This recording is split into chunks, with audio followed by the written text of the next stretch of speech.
Hello everyone. Today we will read chapter 4. Let's clean together. Okay? In this chapter, the student and teachers were celebrating Gandhi Jayanti on 2nd October in the school. Nitika took an active part in cleaning the school to celebrate Gandhi Jayanti under the Swachh Bharat Abhiyan or Clean India mission. She, along with all her friends, pledged to keep their school neat and clean. This is what they did. Student और teacher Gandhi जयंती celebrate कर रहे हैं, 2 अक्टूबर है और उनके school में गांधी जयंती celebrate की जा रही है. नितिका ने एक एक्टिव पार्ट लिया है स्कूल के क्लीनिंग में गांधी जयंती को सेलिब्रेट करने के अंडर, जिसको कि स्वच्छ भारत अभियान और क्लीन इंडिया मिशन भी बोला जाता है.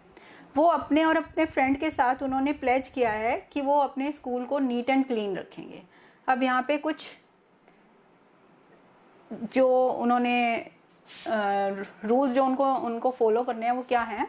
General cleaning of floors and things like fan and black boards of the entire school complex including toilets, kitchen and general storage room. School के फ्लोर्स, उनके फैंस, ब्लैक बोर्ड्स, पूरे school का complex जिसमें कि टॉयलेट, किचन और general store room भी include होते हैं, इनकी क्लीनिंग करना. Dusting of desk and benches, desk और बेंच को क्लीन करना. Cleaning the water logging off the entire building, water logging पूरी बिल्डिंग की है उसको क्लीन करना. Removing garbage from the school complex, और स्कूल के कॉम्प्लेक्स में से सारे कचरे को हटाना. ये सारी चीज़ें उन्होंने प्लेज किया कि वो करेंगे. After the cleaning work was completed, Nitika saw that the school looked very beautiful. When Nitika reached home, she narrated the entire incident to her mother and promised to help her in cleaning their house.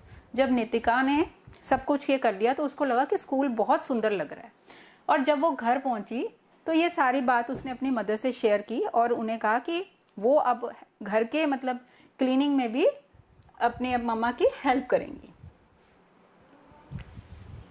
Our parents feel happy when we help them. We also feel joy when we help our parents in cleaning our house. हमारे parents, अगर हम अपने parents की help करते हैं तो वो खुश होते हैं ना. सबको चाहिए हेल्प, तो हमें भी अपने पेरेंट्स की हेल्प करनी चाहिए.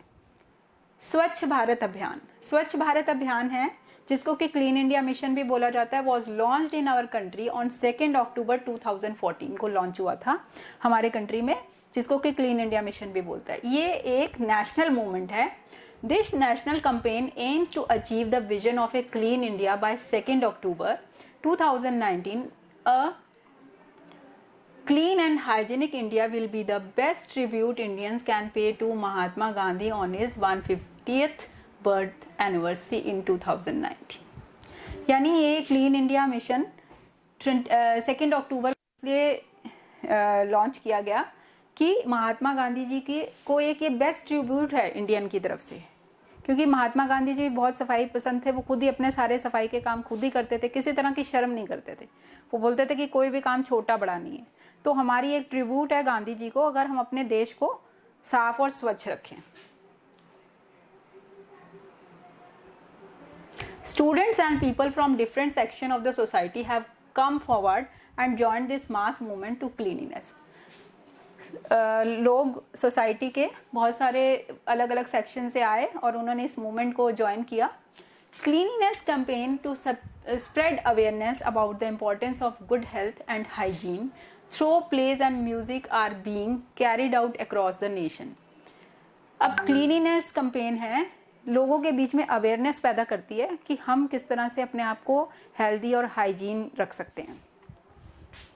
Everyone is spreading the message cleanliness is next to godly lines. हर कोई ये मैसेज स्प्रेड कर रहा है कि सफाई अभियान चालू रखो. ये नेक्स्ट टू गॉडली लाइन्स है, godly line.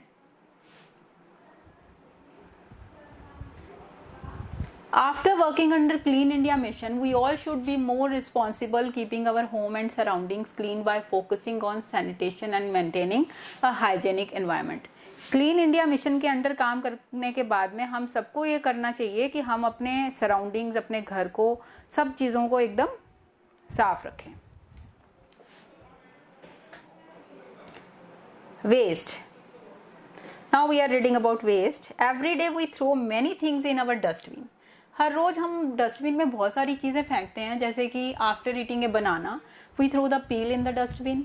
Similarly a large number of packed products such as chocolate, biscuit, milk, pulses, oil, rice and so on are packed in paper wrappers, plastic bags, cardboard, cartons, tin boxes and many other kinds of packing materials. After using the product, we throw the packing material in dustbin. These things become waste for us. अब waste में क्या है कि हम daily बहुत सारी चीज़ें, packed चीज़ें खाते हैं, जैसे कि चॉकलेट है, बिस्किट्स है, चिप्स है, कई तरह की ऐसी चीज़ें हैं जो घर में ग्रॉसरी के सामान में भी सब चीज़ें पैक्ड आती हैं. तो पैक के बाद में जब हम उसकी चीज़ यूज़ कर लेते हैं, उसका जो रैपर है वो हमारे लिए क्या है, वेस्ट है. ये सब चीज़ें मिलके क्या वेस्ट क्रिएट करती हैं. Waste are materials that, waste क्या है, that is a material which is no longer needed, जिसकी हमें ज़रूरत नहीं है. हैव बिकम यूजलेस, हमारे लिए यूजलेस है. Are meant to be thrown away, जिसको जो फेंकने के लिए बना है. Waste can be solid, solid भी हो सकता है, गैसियस भी हो सकता है और लिक्विड भी हो सकता है. फ्रूट एंड वेजिटेबल पील्स, सोपी वाटर जो लिक्विड में आ जाता है आपका, सॉलिड में आप क्या फ्रूट्स वेजिटेबल पील्स आ गए, और लिक्विड में आपका सोपी वाटर आ गया, और गैसियस में गैसेज रिलीज्ड बाय व्हीकल्स, जो व्हीकल्स है या केमिकल फैक्ट्री से जो गैसेज रिलीज होती हैं, ये गैसियस वेस्ट है आपका. Solid waste is commonly called garbage. Solid waste को हम ज़्यादातर क्या बोलते हैं, गार्बेज. अब सोर्सेज ऑफ वेस्ट हमें कहाँ कहाँ से मिलते हैं ये waste. We use new technologies to improve our standard of living, but these also result in the production of a large amount of waste material. Waste is usually produced in our homes, offices, industries, farms and hospitals. हम सब लोगों ने technology के field में तो बहुत development कर रही है, लेकिन इसका एक हार्मफुल इम्पैक्ट क्या हुआ है कि बहुत ज़्यादा अमाउंट में वेस्ट की प्रोडक्शन होने लगी है. जितने हम ज़्यादा डेवलप्ड हो गए हैं उतना ज़्यादा वेस्ट प्रोड्यूस होने लगा है. घरों में, ऑफिसेज में, इंडस्ट्रीज़ में, फार्म्स में, हॉस्पिटल्स में, सब जगह वेस्ट बहुत ज़्यादा प्रोड्यूस होने लगा है. अब हार्मफुल इफेक्ट क्या है वेस्ट के. We need to remove garbage regularly because it produces many harmful effects. Harmful effect of garbage are as follows. अब देखिए,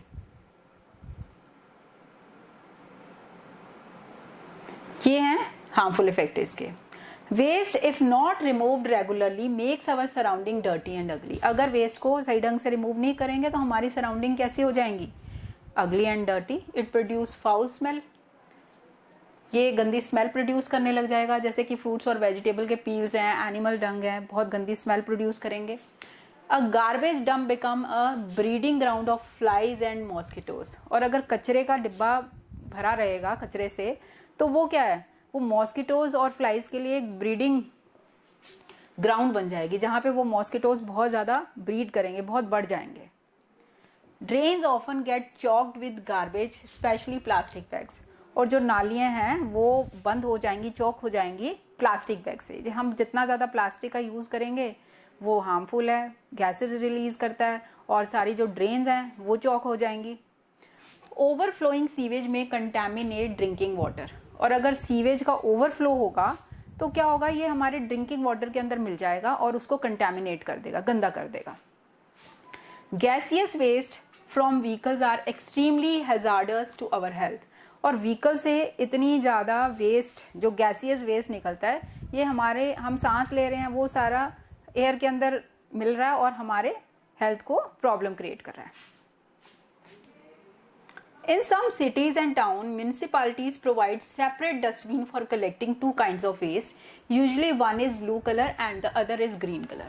You are looking here two dustbins. One is green and one is blue.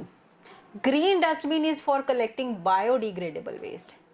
Blue dustbin is for collecting non-biodegradable. यानी जो waste biodegradable है, recycled हो सकता है, उसके लिए ग्रीन डस्टबिन है, और blue dustbin is for non biodegradable waste. जैसे कि ब्लू डस्टबिन में क्या डालेंगे हम, plastic, metal, plastic, metal and glass. These materials can be recycled and used again.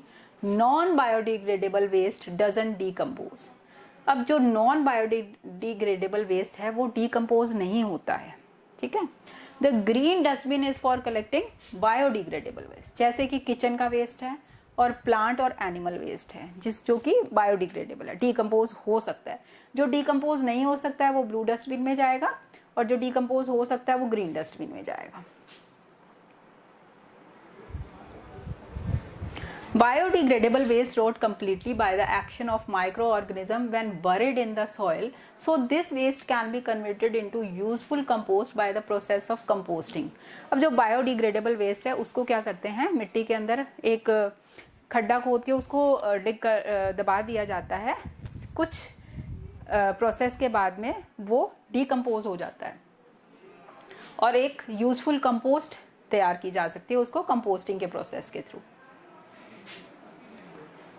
How to reduce generation of waste.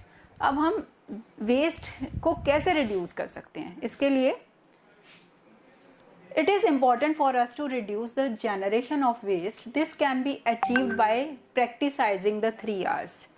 जरूरी है वेस्ट को डिकम्पोज करना, इसके लिए हम क्या करेंगे, हम 3 R's की प्रैक्टिसाइजिंग करेंगे। कौन कौन से हैं 3 R? Reduce, reuse and recycle. यानी हमें चीज़ों को रिड्यूस करना है, कम करना है, वापस उनको रीयूज करना है और उनको रिसाइकल करना है। तो ये 3 R करके हम वेस्ट को कम कर सकते हैं। We can reduce the amount of waste by consuming and throwing less. अब रिड्यूस कैसे करेंगे हम वेस्ट के अमाउंट को, उनको कंज्यूम और थ्रोइंग लेस कंज्यूम करके और लेस थ्रो करके वेस्ट को रिड्यूस कर सकते हैं। Don't buy a new school bag, lunch box और pencil box when you already have a perfectly usable one. हम लोग हर वक्त नए चीज़ें लेने की कोशिश करते हैं। जब तक आपके पास आपकी पहले वाला बैग है तब तक आप उसी को यूज़ करो, एक न्यू स्कूल बैग नहीं लो। तो ये हम क्या कर रहे हैं, रिड्यूस कर रहे हैं। Carry your own cloth bag while shopping to avoid the use of polythene bags. हम जब भी मार्केट जाते हैं, अब ग्रॉसरी का सामान लेते हैं या वेजिटेबल्स लेते हैं, फ्रूट्स लेते हैं, तो हमें क्या करना है, अपना carry bag, cloth bag carry करना है, बजाय कि हम पॉलीथीन बैग लें, क्योंकि पॉलीथीन है जो आपके ड्रेन को चॉक कर देते हैं और एनिमल्स के लिए भी बहुत हार्मफुल होते हैं ये। यूज़ मेटल और china plates and cup instead of disposable plastic paper once.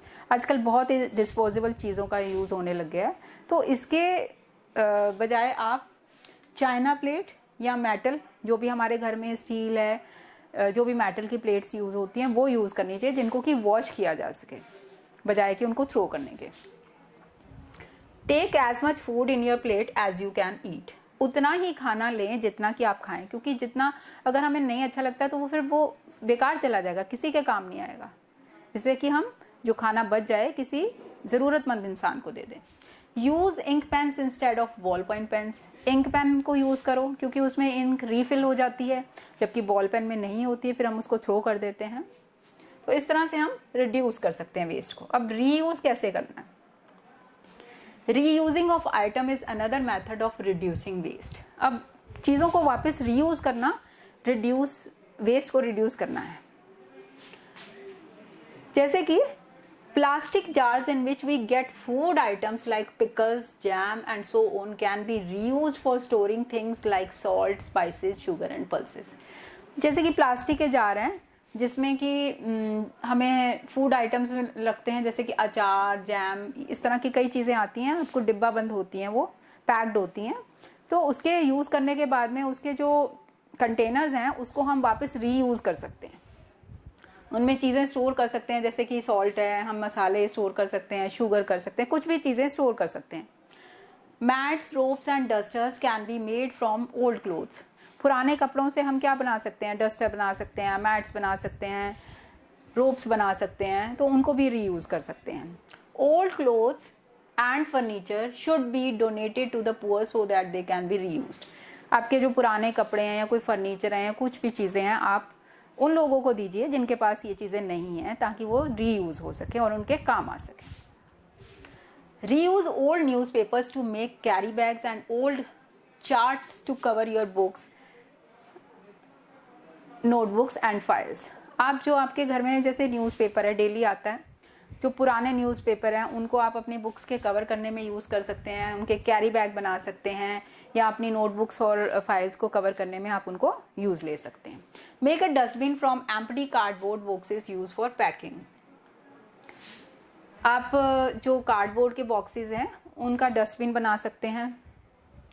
Make decorative articles using rappers of chocolates and similar products. कोई भी आप डेकोरेटिव आइटम बना सकते हैं, जो रैपर्स होते हैं बहुत शाइनी और ग्लिटरी होते हैं, तो आप उनसे कोई भी डेकोरेटिव आइटम बना सकते हैं.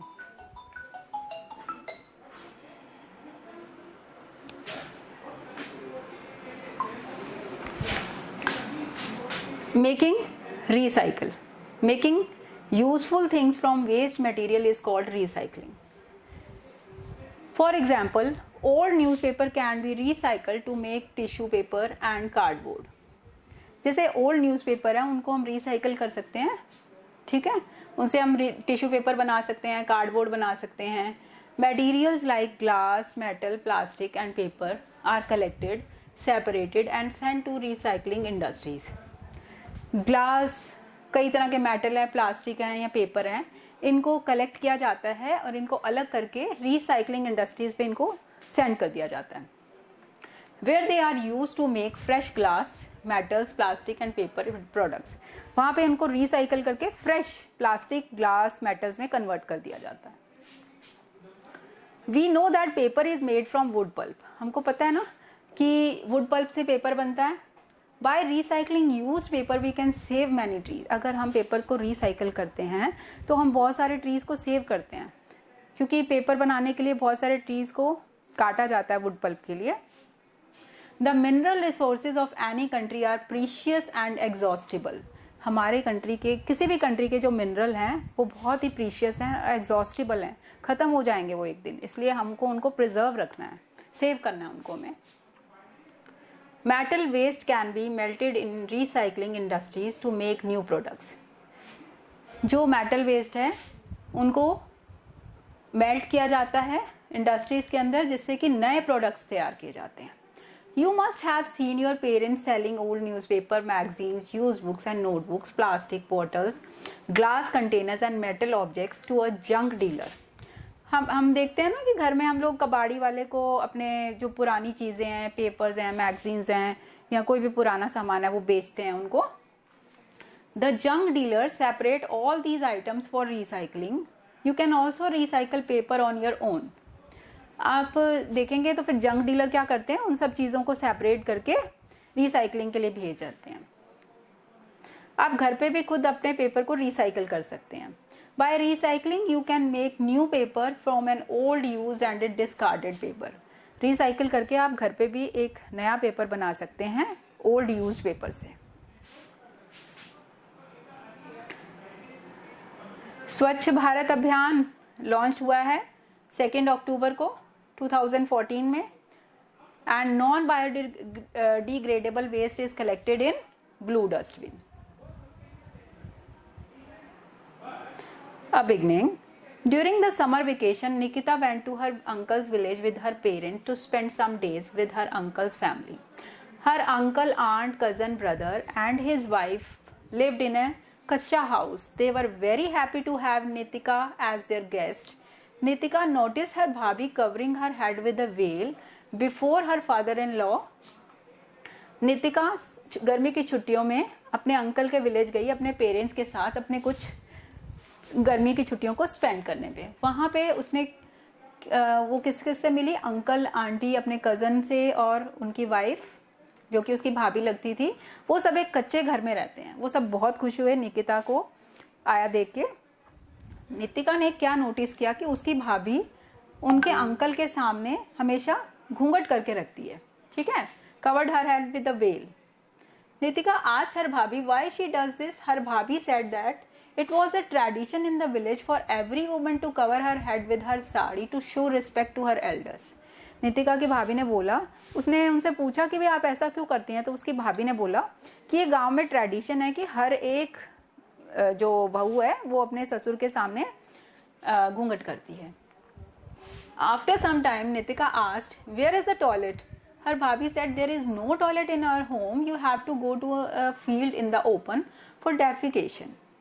तो थोड़ी देर बाद में उसने टॉयलेट के लिए पूछा तो उसकी भाभी बोली कि यहाँ तो कोई टॉयलेट नहीं है, तुमको किसी ओपन ग्राउंड में या ओपन फील्ड में जाना पड़ेगा इसके लिए। तो Nitika's father asked her uncle family if the ladies were asked to put घूंघट in and outside the homes, then how could they go for the defecation in the open? Nitika के father ने अपने भाई से पूछा कि लेडीज को आप घर और बाहर घूंघट करने को तो कहते हो, लेकिन वो डेफिकेशन के लिए ओपन में कैसे जा सकती हैं? जब आप इतना मानते हो कि घर में तो वो घूंघट करें और डेफिकेशन के लिए वो ओपन ग्राउंड में चली जाएं, ये कैसे पॉसिबल है? This is not a good thing. Nitika's father explained all the harmful effects of open defecation, why toilets should be built, and how the government is providing financial assistance for the construction of toilets. उन्होंने बोला कि ये सही नहीं है. उन्होंने उनको harmful effect भी बताए ओपन डेफिकेशन के, कि ये भी बताया कि क्यों टॉयलेट बनानी चाहिए, कि और गवर्नमेंट भी लोगों को फाइनेंशियल हेल्प प्रोवाइड कर रही है टॉयलेट बनाने के लिए. After listening to this, Nitika's uncle immediately called some laborers and started the construction of a toilet in the backyard of his house. ये सुनकर नितिका के चाचा ने कुछ लेबर्स को बुलाया और घर में टॉयलेट कंस्ट्रक्ट करवानी शुरू कर दी. When other villagers saw the construction of a toilet in Nitika's uncle's home and learned its importance, they also started the construction of toilets in their house. जब गांव के और लोगों ने देखा ना कि वो लोग कंस्ट्रक्ट करवा रहे हैं टॉयलेट, तो उन्होंने भी इसकी इंपॉर्टेंस को देखते हुए अपने घरों में टॉयलेट कंस्ट्रक्ट करवानी शुरू कर दी. Open defecation is the human practice of defecation, removing faeces outside in the open instead of using toilets. People go to open fields near bushes and water bodies and forest for defecation. Open defecation क्या होती है कि इसमें लोग खुले में जाते हैं इंस्टेड ऑफ यूजिंग टॉयलेट. ठीक है.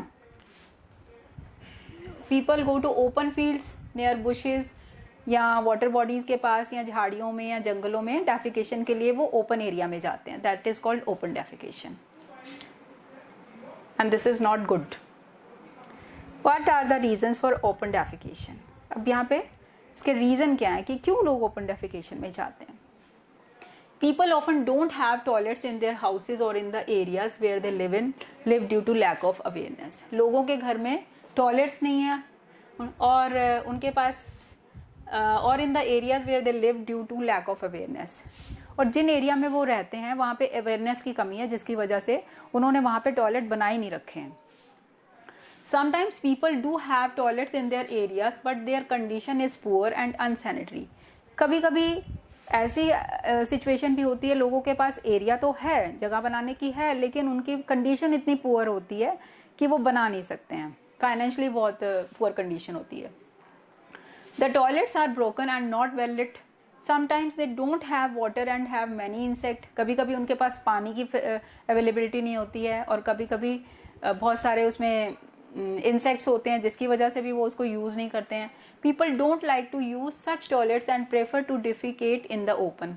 ऐसे टाइम पे जब अनसैनिटरी कंडीशंस हों या टॉयलेट्स गंदी हों तो लोग उनमें जाना पसंद नहीं करते हैं और वो ओपन डेफिकेशन के लिए चले जाते हैं open ground. Adverse effect of open defecation. Open defecation causes health hazards. अब ये हेल्थ को नुकसान पहुंचाते हैं. A healthy person often comes in contact with bacteria and worms through contaminated food and water and flies. It causes various diseases like diarrhea, intestinal worm infections, typhoid and cholera. अब open डेफिकेशंस में क्या होता है कि बहुत सारे insect हैं जो उसके ऊपर बैठेंगे, फिर वो आपके खाने में भी आ जाएंगे. इस तरह से आपको और भी कोई हेल्थ से रिलेटेड प्रॉब्लम्स हो जाएंगी, जैसे कि डायरिया है, आपकी कोई इंटेस्टाइन में प्रॉब्लम हो जाएगी, आपको कॉलरा हो जाएगा या आपको वॉर्म इन्फेक्शन, इस तरह की प्रॉब्लम्स आपको फेस करनी पड़ सकती है. Open defecation leads to water pollution and has adverse effects on our environment. अब ओपन डेफिकेशन क्या करता है? पोल्यूशन क्रिएट करता है और हमारे एनवायरनमेंट पे एक बहुत ही एडवर्स इफेक्ट भी देता है. Ways to end open defecation. अब क्या तरीके हम यूज़ करेंगे इसको एंड करने के लिए? Constructing better toilets with more space, light and continuous water supply. ऐसी टॉयलेट कंस्ट्रक्ट करनी है जिसमें कि अच्छा स्पेस हो, लाइट हो और वहाँ पे कंटिन्यूस वाटर सप्लाई हो। Keeping the toilet neat and clean होने चाहिए toilet. Making people aware of the use of toilet and its significance. लोगों को अवेयर होना चाहिए कि टॉयलेट के यूज़ के लिए और इसकी इंपॉर्टेंस के लिए। People must change their habit of open defecation as it causes harmful health hazard. लोगों को अपनी इस हैबिट को भी चेंज करना होगा कि जो भी ओपन डेफिकेशन की हैबिट है उनकी, उसको चेंज करना होगा क्योंकि ये उनकी हेल्थ को प्रॉब्लम देती है। Providing financial assistance on very low and easy terms to enable poor families to construct toilet. Government को क्या करना है कि लोगों को फाइनेंशियल हेल्प देनी है ताकि उनकी पुअर कंडीशन होने के बावजूद भी एटलीस्ट वो टॉयलेट तो कंस्ट्रक्ट करवा सकें। The government should construct temporary toilets or public toilets for people who don't have their own houses and live in slums, tents or shed. Government को भी टेम्परेरी टॉयलेट कंस्ट्रक्ट करनी चाहिए या public toilet बनानी चाहिए उन लोगों के लिए जिनके अपने घर नहीं रहे हैं, जो कि स्लम एरियाज में रहते हैं, टेंट्स में रहते हैं या शेड में रहते हैं, ऐसे लोगों के लिए। It is necessary to wash hand. अब यहाँ पे देखिए एक हेल्थी प्रैक्टिस है। It is necessary to wash hand with soap and water properly after defecation. यानी डेफिकेशन के बाद में हमको अपने हैंड्स को प्रॉपरली वॉश करना चाहिए विद सोप से। There are millions of diseases causing bacteria and other micro organisms in the toilet where we go for defecation. बहुत सारे बैक्टीरिया और माइक्रो ऑर्गेनिज्म होते हैं टॉयलेट में। If we don't wash our hands, these diseases causing bacteria may enter our body through the food we eat with our infected hands. अगर हम अपने हाथों को अच्छे से धोएंगे नहीं तो क्या होगा कि हम उन्हीं इन्फेक्टेड हाथों से जब खाना खाएंगे तो वो सारे जर्म्स खाने के थ्रू हमारी बॉडी के अंदर एंटर हो जाएंगे और हमें प्रॉब्लम्स क्रिएट करेंगे हमारे लिए। This can cause diseases like hand foot mouth disease and the hepatitis A. अब ये कैसी डिजीजेस क्रिएट करेंगे? हैंड फुट माउथ डिजीज और hepatitis A. Toilet is the only room in our home that need utmost cleaning. हमारे घर में toilet ऐसा होना चाहिए कि जो अच्छे से क्लीन होना चाहिए, ऐसा रूम होना चाहिए। Use the following equipment for keeping toilet and bathroom cleans. तो ये सारे इक्विपमेंट दे रखे हैं जो क्लीनिंग के यूज आते हैं। टॉयलेट ब्रश है, मॉडर्न मोप है, वॉश बेसिन है, क्लीनर है। One day, Sujata saw her maid Shanti crying while working in the kitchen. Sujata asked her why she was crying. The maid said that her only 1-year-old daughter was suffering from high fever. She had left her at home and was worried about her. एक दिन सुजाता ने अपनी made को रोते हुए देखा। उन्होंने पूछा कि आप क्यों रो रही हैं? तो उसकी मेड ने बोला कि उनकी इकलौती बेटी जो कि 1 साल की है वो हाई फीवर से सफ़र कर रही है। वो उसको घर छोड़ के आई है और उनको उनकी चिंता हो रही है। Sujata had tears in her eyes. She told her mother about Shanti's problem. Her mother immediately asked Shanti to go home and look after her daughter. Sujata ने अपने मम्मी को ये बात बताई तो उसकी माँ ने इमीडिएटली शांति को बोला कि घर जाओ और अपनी बेटी का ध्यान रखो। Then Sujata's mother herself started washing the dishes. तब सुजाता की मदर देखिए यहाँ पे खुद वो डिशेस को वॉश करने लगी। She also cleaned the house. Sujata helped her mother in completing the work. उन्होंने खुद ही घर साफ किया और सुजाता ने अपनी मम्मी की हेल्प की सारे घर के काम करने में। सुजाता's mother was very happy to see Sujata helping her. She said no work should be considered dirty और लो। सुजाता की मम्मा बहुत खुश हुई जब सुजाता ने उनकी बहुत हेल्प की। उसकी मम्मा ने क्या कहा कि कोई भी काम गंदा और नीचा नहीं होता, छोटा नहीं होता। All kinds of labor must be considered respectful. हर एक लेबर को रिस्पेक्ट मिलनी चाहिए। We should appreciate work and the people doing that work. The respect given to all kinds of labor is called dignity of labor. वो बोल रही हैं कि हमें हर तरह के काम करने वाले की रिस्पेक्ट करनी चाहिए, यानी सबको इक्वल रिस्पेक्ट मिलनी चाहिए। जो हर तरह के लेबर को जो रिस्पेक्ट मिलती है इसको हम क्या बोलते हैं? Dignity of labour. कि हर एक काम की अपनी एक इज्जत होती है।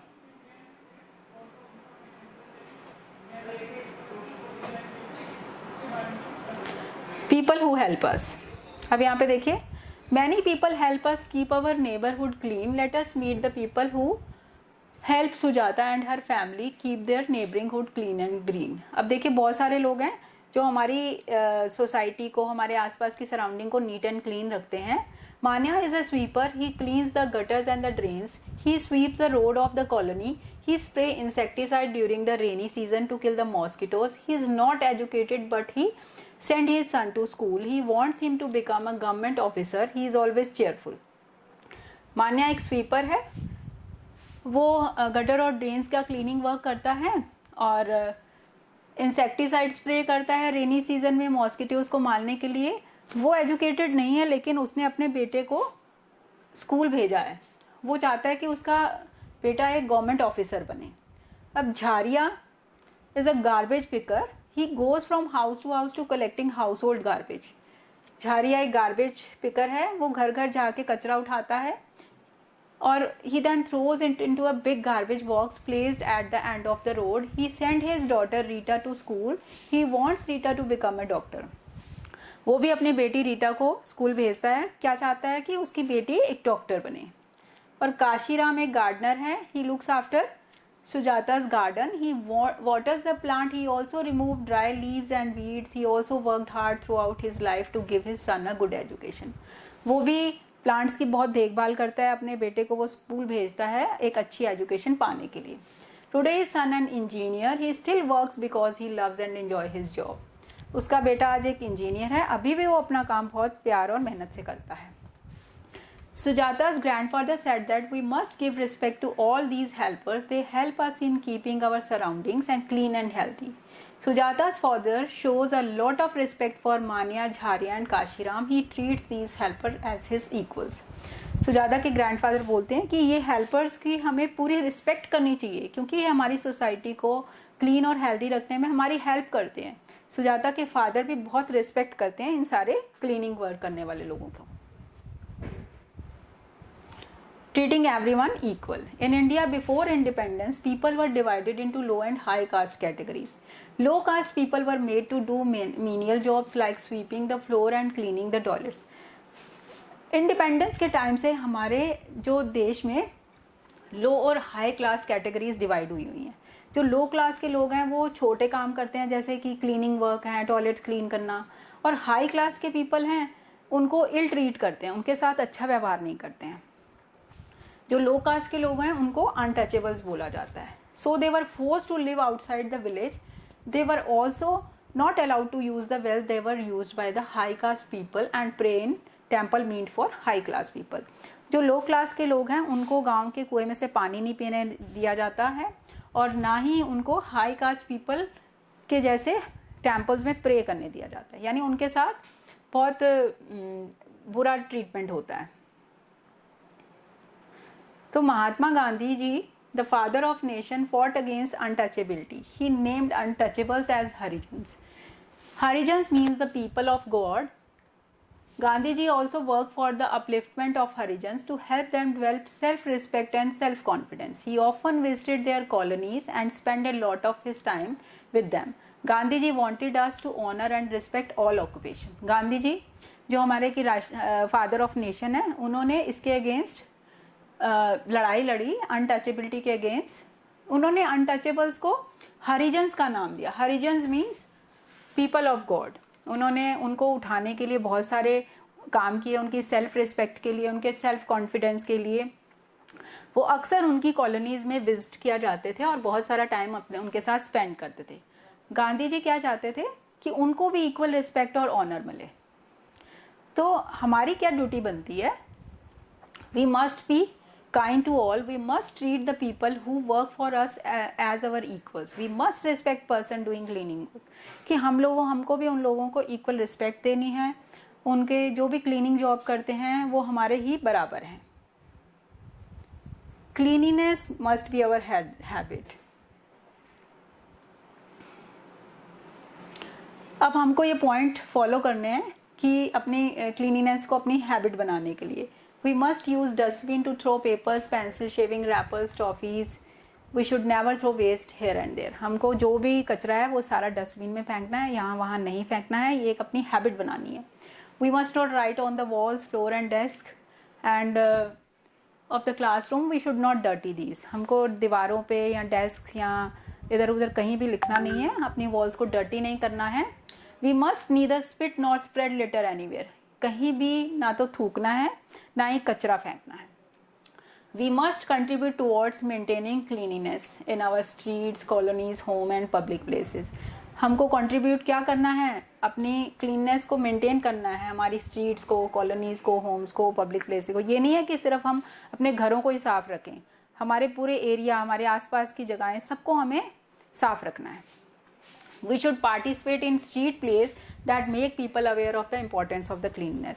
हमको जो street plays में भी participate करना है ताकि वो लोगों को aware कर सकें cleanliness के लिए। तो students, our chapter 4 is completed. Hope you understand this chapter very well. Till then, goodbye.